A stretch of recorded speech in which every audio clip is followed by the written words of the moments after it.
Hello everyone, my name is Martina Holz and this is A Heavy Pillow, the intricate relationship between frustration and sleep.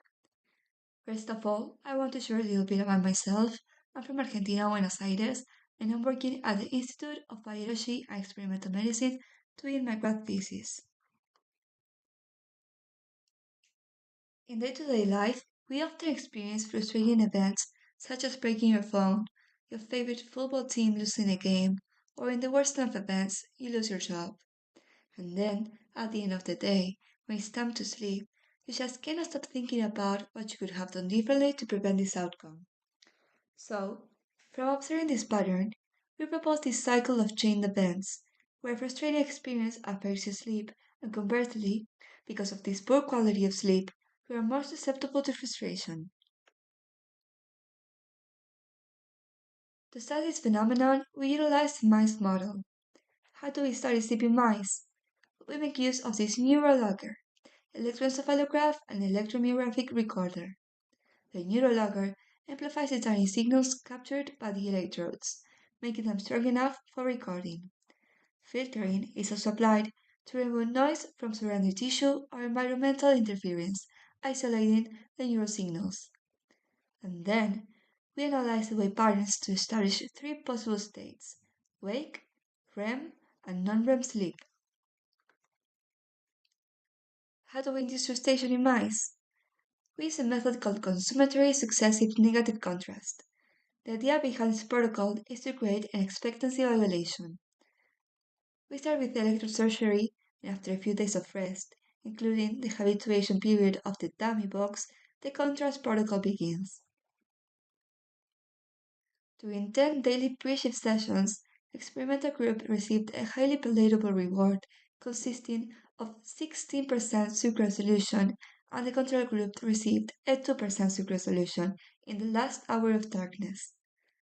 Then, in sessions 11 through 15, the experimental group was downshifted from the 16% solution to a 2% one, less palatable and equal to the controls, violating the expectancy and inducing a frustrative response in the experimental group. Meanwhile, during the extension of the protocol, we recorded EEG and ECM and video for sleep and behavioral analysis. Now I'm going to share with you our behavior results. As you can see in the right bottom corner, we did a preference test to know which concentration of sucrose the mice would prefer, since this protocol was established in rats. We did find the mice prefer a 16% concentration rather than the 32% one, which was the previous standard. Our preliminary results show an increase in reading events in post-shift sessions 11 and 12, which could indicate stress or anxiety, and also an increase in locomotor activity following the reward downshift, as well as decrease in consumption of the solution following downshift. As expected from previous work with this protocol, this frustration response appears to be temporary. As we observed on session 15, the consumption slowly starts to increase again. We are looking forward to expand the days of pre-shift and downshift exposure to see how this behavior changes. Following the downshift reward, we also observed an increase in wakefulness and by consequence a decrease of sleep states.